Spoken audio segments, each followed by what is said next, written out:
Hello, जय हिंद, नमस्कार दोस्तों। आप सभी का स्वागत है आपके अपने YouTube channel online GK free classes में। आज के इस क्लास में हम रेलवे टेक्नीशियन एग्जाम 2026 के लिए बहुत ही शानदार और इम्पोर्टेंट क्वेश्चन पेपर लेकर आए हैं।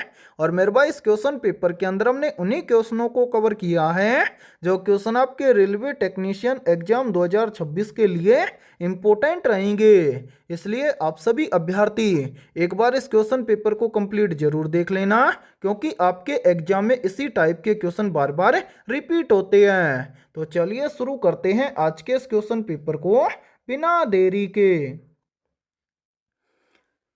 पहला प्रश्न है आप सभी के सामने। मानव शरीर में रक्त का कौन सा घटक ऑक्सीजन का परिवहन करता है? या फिर देखिए, इसी प्रश्न को एग्जाम के अंदर घुमाकर ऐसे भी पूछ लिया जाता है। प्रश्न पूछा जाता है कि मानव शरीर में ऑक्सीजन का परिवहन किसके द्वारा होता है? तो यहाँ पर देखिए, इन चारों में से करेक्ट आंसर हो जाएगा सभी का ऑप्शन है डी। मानव शरीर में ऑक्सीजन का परिवहन होता है लाल रक्त कणिकाओं के द्वारा, या फिर हम बोल सकते हैं कि लाल रुधिर कणिकाओं के द्वारा मानव शरीर में ऑक्सीजन का परिवहन होता है। तो पहले प्रश्न के अंदर ऑप्शन डी हो जाएगा सभी का करेक्ट आंसर है। और इसी के साथ में देखिए, आप सभी के लिए बहुत ही इंपॉर्टेंट सूचना है। यदि आप पहली बार के अंदर रेलवे टेक्नीशियन एग्जाम 2026 को क्रैक करना चाहते हैं, तो हमने आपके रेलवे टेक्नीशियन एग्जाम 2026 के ऑल सब्जेक्ट के ऊपर मोस्ट इंपोर्टेंट 21,000 प्लस क्वेश्चनों का मास्टर पीडीएफ सेट तैयार किया है। और जो भी अभ्यर्थी ये कंप्लीट मास्टर पीडीएफ सेट लेना चाहता है, वो हमारे इस व्हाट्सअप नंबर पर कांटेक्ट करके ले सकता है। व्हाट्सअप नंबर है 7374826893। ये हमारा व्हाट्सअप नंबर है। इस व्हाट्सअप नंबर पर आप कांटेक्ट करके इस कंप्लीट मास्टर पीडीएफ सेट को ले सकते हैं। और मेरे भाई, इस कंप्लीट मास्टर पीडीएफ सेट की प्राइस हमने रखी है मात्र और मात्र 99 रुपए। यानी कि ये कंप्लीट मास्टर पीडीएफ सेट आपको मिलने वाला है मात्र और मात्र 99 रुपए की फीस के अंदर है। और मैं आप सभी को ये गारंटी के साथ में बोल रहा हूँ, आपके पास जितना भी समय बचा हुआ है, उस बचे हुए समय के अंदर आप एक बार इस कंप्लीट मास्टर पीडीएफ सेट को जरूर देख लेना, क्योंकि आपके एग्जाम में ज़्यादातर क्वेश्चन आपको इसी मास्टर पीडीएफ सेट से देखने को मिलेंगे। तो जो भी अभ्यर्थी कंप्लीट मास्टर पीडीएफ सेट लेना चाहता है, दिए गए व्हाट्सएप नंबर पर कॉन्टेक्ट करके ले सकता है। ठीक है, तो चलिए फिर अगला प्रश्न देखते हैं। दूसरा प्रश्न है आप सभी के सामने। 1/20 10/40 का कितना प्रतिशत है? तो मेरे भाई, इस टाइप के प्रश्न को आप एग्जाम में देखते हैं, फटाफट से कैसे सोल्व करेंगे तो वो देखिए। यहाँ पर देखिए ध्यान से, इस टाइप के प्रश्न को सोल्व करेंगे कैसे। सबसे पहले बोला गया है कि 1/20 10/40 का कितना प्रतिशत है। तो यहाँ पर हम क्या करेंगे, सबसे पहले इन सभी को यहाँ पर कर देंगे क्रॉस मल्टीप्लाई। यानी कि मेरे भाई 20 का गुना कर देंगे 10 के साथ में और 40 का गुना कर देंगे 1 के साथ में। तो 40 का गुना 1 के साथ में करेंगे तो यहाँ पर आ जाएगा 40 एकम 40 है, और 20 का गुना 10 के साथ में करेंगे तो यहाँ पर आ जाएगा 20 दाई के 200। ठीक है, अब यहाँ पर क्या निकालना है, प्रतिशत। तो यहाँ पर हम क्या कर देंगे, इसका मल्टीप्लाई कर देंगे 100 के साथ में। अब मेरे भाई यहाँ पर आप ध्यान से देखिए, यहाँ पर 2 जीरो से 2 जीरो को हम काट देंगे, क्या बच गया, यहाँ पर बच जाएगा मेरे भाई, यहाँ पर ध्यान से देखिए, यहाँ पर बच जाएगा 40/2। ठीक है, 40 में 2 का भाग देंगे तो आ जाएगा कितना, 20। पूछा गया है प्रतिशत, तो यहाँ पर हम लगा देंगे प्रतिशत।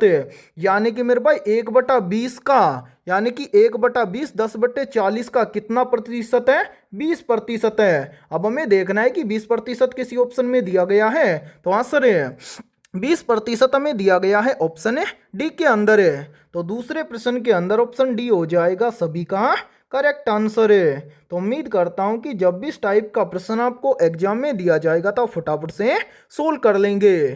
ठीक है, तो चलिए फिर अगला प्रश्न देखते हैं। तीसरा प्रश्न है आप सभी के सामने। एक फूल में अंडाशय और बीजांड क्रम से किसमें विकसित होते हैं? तो यहाँ पर ध्यान से देखिए, इन चारों में से करेक्ट आंसर हो जाएगा सभी का ऑप्शन है एक फूल में अंडाशय और बीजांड क्रमशः किसमें विकसित होते हैं? फल और बीज में विकसित होते हैं। तो तीसरे प्रश्न के अंदर करेक्ट आंसर हो जाएगा सभी का ऑप्शन है ए। और मेरे भाई इस क्लास के अंदर आपको एंड तक बने रहना है, क्योंकि इस क्लास के अंदर हमने बहुत ही शानदार और इंपॉर्टेंट क्वेश्चनों को कवर किया है। ठीक है, तो चलिए फिर अगला प्रश्न देखते हैं।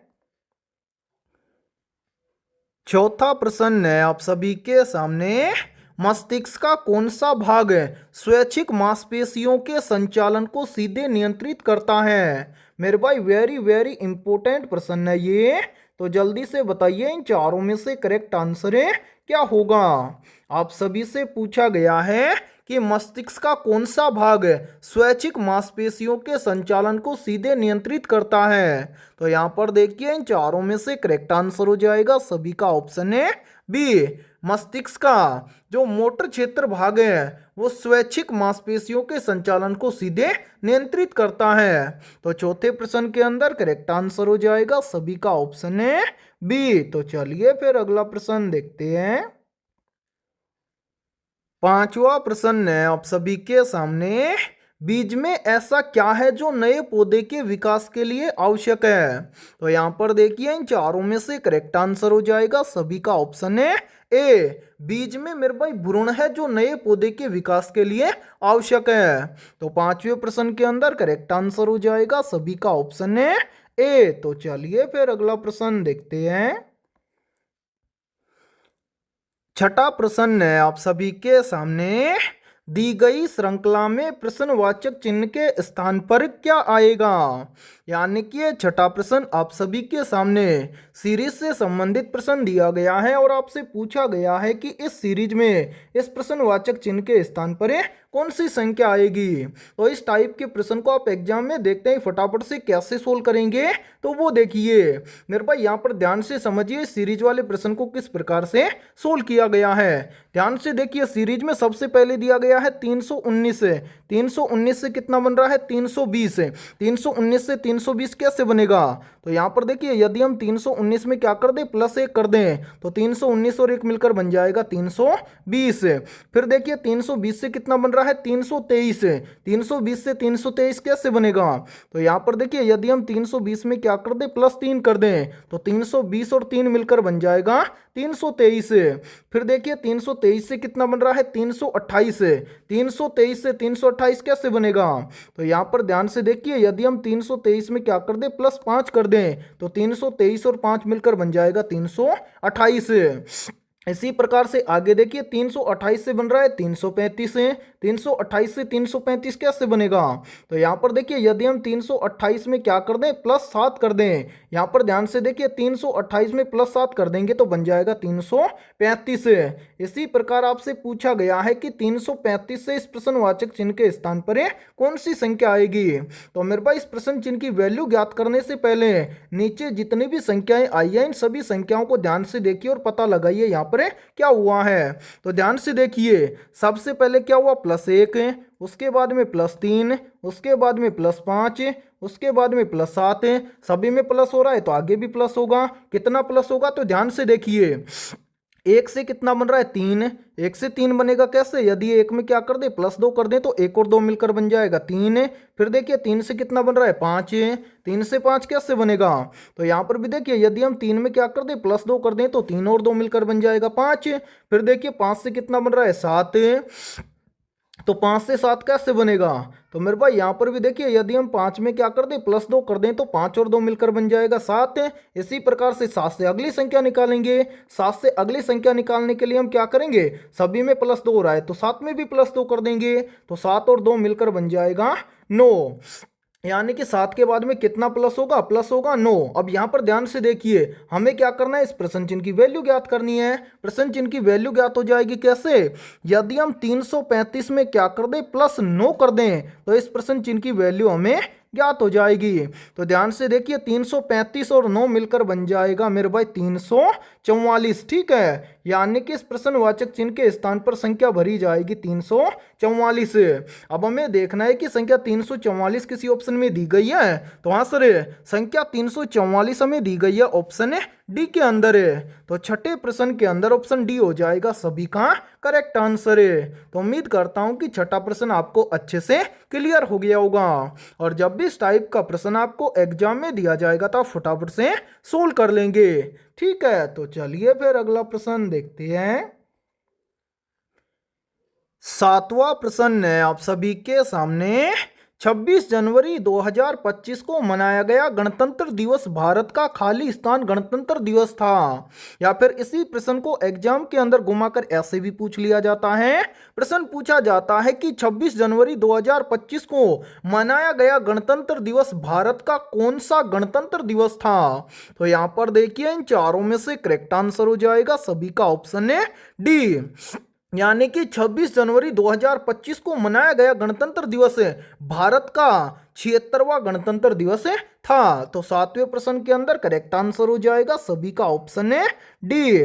और मेरे भाई इस प्रश्न को आप नोट जरूर कर लेना, क्योंकि ये प्रश्न आरआरबी ग्रुप डी एग्जाम 2025 के अंदर पूछा गया प्रश्न है। ठीक है, तो चलिए फिर अगला प्रश्न देखते हैं।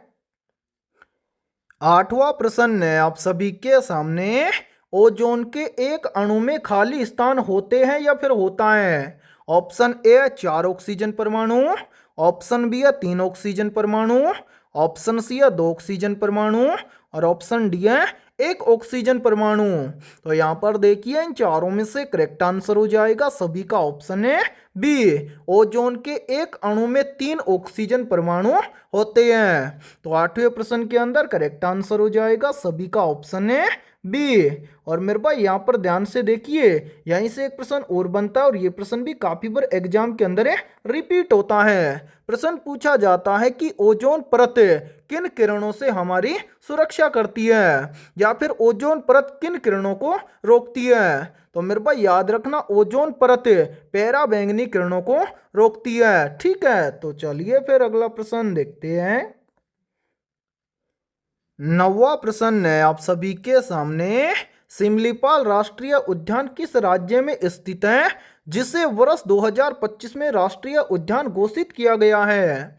ऑप्शन ए है बिहार राज्य में, ऑप्शन बी है ओडिशा राज्य में, ऑप्शन सी है कर्नाटक राज्य में, और ऑप्शन डी है मध्य प्रदेश राज्य में। तो यहाँ पर देखिए इन चारों में से करेक्ट आंसर हो जाएगा सभी का ऑप्शन है बी। सिमलीपाल राष्ट्रीय उद्यान भारत के ओडिशा राज्य में स्थित है, जिसे वर्ष 2025 में राष्ट्रीय उद्यान घोषित किया गया है। ठीक है, तो नौवे प्रश्न के अंदर करेक्ट आंसर हो जाएगा सभी का ऑप्शन है बी। और इसी के साथ में देखिए यहीं से एक प्रश्न और बनता है, और ये प्रश्न आप सभी को, या फिर इस प्रश्न का आंसर आप सभी को कमेंट सेक्शन के अंदर कमेंट करके बताना है। आप सभी को बताना है कि भारत के किस राज्य में सर्वाधिक मात्रा में वन क्षेत्र पाया जाता है। ठीक है, तो चलिए फिर अगला प्रश्न देखते हैं। 10वां प्रश्न है आप सभी के सामने। मैग्नीशियम परमाणु ऑक्साइड का द्रव्यमान कितना है। तो यहां पर देखिए इन चारों में से करेक्ट आंसर हो जाएगा सभी का ऑप्शन है बी। मैग्नीशियम परमाणु ऑक्साइड का द्रव्यमान है 40, या फिर हम बोल सकते हैं कि मैग्नीशियम परमाणु ऑक्साइड का द्रव्यमान होता है 40। तो 10वें प्रश्न के अंदर करेक्ट आंसर हो जाएगा सभी का ऑप्शन है बी। और मेरे भाई यहाँ पर ध्यान से देखिए, यदि ये क्लास आपको पसंद आ रही है तो जल्दी से एक बार इस क्लास को लाइक कर दीजिए, और यदि आप हमारे इस YouTube चैनल से पहली बार जुड़े हैं तो इस YouTube चैनल को कर लीजिए सब्सक्राइब, और बेल आइकन को प्रेस करना, ताकि ऐसी ही शानदार क्लास का नोटिफिकेशन आपको सबसे पहले देखने को मिले। ठीक है, तो चलिए फिर अगला प्रश्न देखते हैं। 11वां प्रश्न है आप सभी के सामने। निम्न में से किस माध्यम में ध्वनि की चाल अधिकतम होती है। मेरे भाई मोस्ट इंपोर्टेंट प्रश्न है ये, तो जल्दी से बताइए इन चारों में से करेक्ट आंसर है क्या होगा। आप सभी से पूछा गया है कि किस माध्यम में ध्वनि की चाल अधिकतम होती है। तो यहाँ पर देखिए इन चारों में से करेक्ट आंसर हो जाएगा सभी का ऑप्शन है बी। ध्वनि की चाल सबसे अधिक होती है लोहा में, यानी कि इन चारों में से राइट आंसर होगा सभी का ऑप्शन है बी। तो चलिए फिर अगला प्रश्न देखते हैं। 12वां प्रश्न है आप सभी के सामने। 18, 54 और 72 का HCF ज्ञात करें। तो मेरे भाई इस टाइप के प्रश्न को आप एग्जाम में देखते हैं फटाफट से कैसे सोल्व करेंगे, तो वो देखिए इस टाइप के प्रश्न को एग्जाम में सोल्व करना बहुत ही आसान होता है। यहाँ पर हमसे पूछा गया है कि 18, 54 और 72 का HCF ज्ञात करें। कैसे ज्ञात करेंगे, तो वो देखिए सबसे पहले मेरे भाई आपको क्या करना है, यहाँ पर ध्यान से देखिए, यहाँ पर आपको 18 का क्या करना है, गुणनखंड करना है। यहाँ पर देखिए 18 में सबसे पहले 2 का भाग देंगे तो यहाँ पर चला जाएगा 9 दूना के 18। उसके बाद में 9 में देंगे 3 का भाग तो चला जाएगा, यहाँ पर ध्यान से देखिए 3 तिया 9, ठीक है। अब क्या बच गया, 3, 3 में कितने का देंगे, 3 का, तो यहाँ पर आ जाएगा 3 एकम 3, ठीक है। यानी कि हम 18 को लिख सकते हैं 2 गुणा में 3 गुणा में 3, ठीक है, ये लिख सकते हैं 18 को। इसी प्रकार से हम कलर चेंज करते हैं। अब देखिए इसी प्रकार से मेरे भाई लिखो 54, ठीक है। यहाँ पर ध्यान से देखिए, यहाँ पर हम लिखेंगे 54, 54 लिख दिया। अब इसमें भी हम छोटी से छोटी संख्या का भाग देंगे 2 का, तो यहाँ पर चला जाएगा 27 दूना के 54, ठीक है। 27 में भी भाग देंगे तो 2 का जाएगा नहीं, 3 का देंगे, तो यहाँ पर देखिए 9 तिये 27। अब 9 में भी देंगे 3 का तो आ जाएगा कितना मेरे भाई, यहाँ पर देखिए 3 तिये 9। अब 3 में देंगे कितने का, 3 का, तो यहाँ पर आ जाएगा 3 एकम 3। यानी कि हम 54 को लिख सकते हैं, यहाँ पर ध्यान से देखिए 2 गुणा में 3 गुणा में 3 गुणा में 3, ठीक है। ये लिख सकते हैं हम किसको, 54 को। इसी प्रकार से मेरे भाई ध्यान से देखिए हम कलर चेंज करते हैं ताकि आपको समझने में कोई भी प्रॉब्लम ना आए। इसी प्रकार से हम क्या करेंगे, 72 को भी लिखेंगे, तो यहाँ पर देखिए 72 में भी हम क्या करेंगे, 2 का भाग देंगे, तो यहाँ पर चला जाएगा 36 दुआ के 72। फिर हम 36 में 2 का भाग देंगे तो आ जाएगा 18 दूना के 36। फिर देखिए 18 में भी 2 का भाग देंगे तो कितना आएगा, 9। फिर ध्यान से देखिए 9 में 3 का देंगे तो चला जाएगा 3 तिये 9, और मेरे भाई 3 में देंगे 3 का तो आ जाएगा 3 एकम 3। यानी कि हम 54 को क्या लिख सकते हैं, यहाँ पर आप ध्यान से देखिए, यानी कि मेरे भाई 72 को लिखना है तो 72 को हम लिख सकते हैं 2 गुणा में 2 गुणा में 2 गुणा में 3 गुणा में 3, ये लिख सकते हैं हम इसको, ठीक है। यानी कि अब हम क्या करेंगे, कॉमन देखेंगे यहाँ पर। तो मेरे भाई यहाँ पर आप ध्यान से देखिए, हमें देखना है कॉमन। सबसे पहले देखिए 18 में भी 2 हैं, 54 में भी फर्स्ट में 2 हैं और यहाँ पर भी 2 हैं, तो हमें निकालना है HCF, ठीक है। HCF कॉमन क्या है, सबसे पहले 2, उसके बाद में यहाँ पर क्या है 3, इसमें भी 3 है और यहाँ पर देखिए इसमें भी 3 है, तो यहाँ पर हम क्या कर देंगे, गुणा में कर देंगे 3। इसी प्रकार से आगे देखिए यहाँ पर क्या है 3, इसमें भी 3 है और इसमें भी 3 है, तो यहाँ पर हम कर देंगे 3। अब इन सभी संख्याओं को आपस में गुणा कर दो तो देखिए 2 तिया के 6 और 6 तिया के 18। यानी कि मेरे भाई यहाँ पर देखिए 18, 54 और 72 का HCF हो जाएगा 18, जो कि हमें दिया गया है ऑप्शन डी के अंदर है। तो 12वें प्रश्न के अंदर ऑप्शन डी हो जाएगा सभी का करेक्ट आंसर है। तो उम्मीद करता हूं कि जब भी इस टाइप का प्रश्न आपको एग्जाम में दिया जाएगा तो आप फटाफट से सोल्व कर लेंगे, ठीक है। तो चलिए फिर अगला प्रश्न देखते हैं। 13वां प्रश्न है आप सभी के सामने। ए और बी मिलकर एक काम को 6 दिन में कर सकते हैं, बी अकेले उसी काम को 14 दिनों में कर सकता है।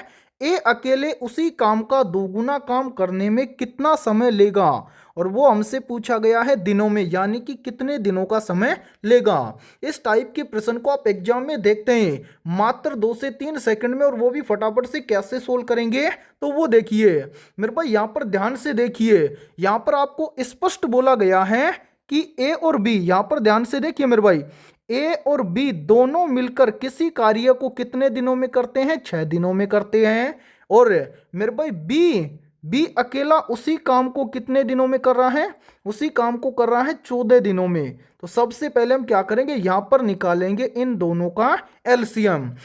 तो 6 और 14, यानी कि 6 और 14 का एलसीएम निकालेंगे तो यहां पर आ जाएगा 42, ठीक है। अब यहां पर हम निकालेंगे कार्य क्षमता। तो यहां पर देखिए मेरे भाई 6 का भाग देंगे 42 में तो यहां पर चला जाएगा 6 सातों के 42, ठीक है। इसी प्रकार से 14 का भाग देंगे 42 में तो चला जाएगा 14 तिये 42, यानी कि ए और बी दोनों के कार्य करने की क्षमता कितना है 7, और बी के अकेले की कार्य करने की क्षमता है 3।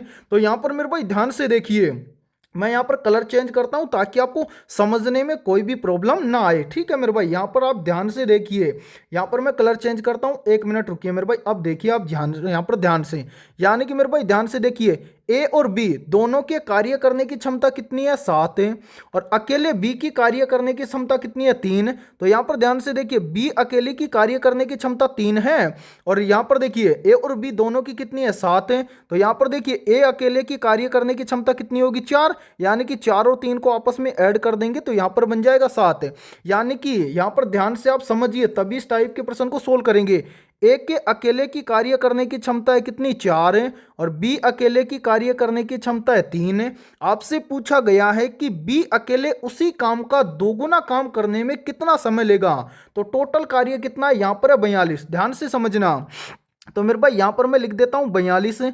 ए अकेले उसी काम का कितना काम करेगा 2 गुना, तो 42 का यहाँ पर हम करेंगे 2 गुना, तो 42 का 2 गुना बन जाएगा 84। ठीक है। अब यहाँ पर आपसे पूछा गया है कि ए अकेले उसी काम का 2 गुना काम करने में कितना समय लेगा। तो यहाँ पर देखिए ए अकेले की काम करने की क्षमता कितनी है 4 है, तो यहाँ पर हम क्या कर देंगे 84 को 4 से भाग कर देंगे। तो 84 को 4 से भाग करेंगे तो यहाँ पर आ जाएगा 21, यानी कि 21 चौका 84, यानी कि ए अकेले उसी काम का 2 गुना काम करने में कितना समय लेगा 21 दिन का समय लेगा। अब हमें देखना है कि 21 दिन किसी ऑप्शन में दिया गया है, तो आंसर है 21 दिन में दिया गया है ऑप्शन सी के अंदर है। तो 13वें प्रश्न के अंदर ऑप्शन सी हो जाएगा सभी का करेक्ट आंसर है। तो उम्मीद करता हूं कि ये 13वां प्रश्न आपको अच्छे से क्लियर हो गया होगा, और जब भी इस टाइप का प्रश्न आपको एग्जाम में दिया जाएगा तो आप फटाफट से सोल्व कर लेंगे। ठीक है, तो चलिए फिर अगला प्रश्न देखते हैं।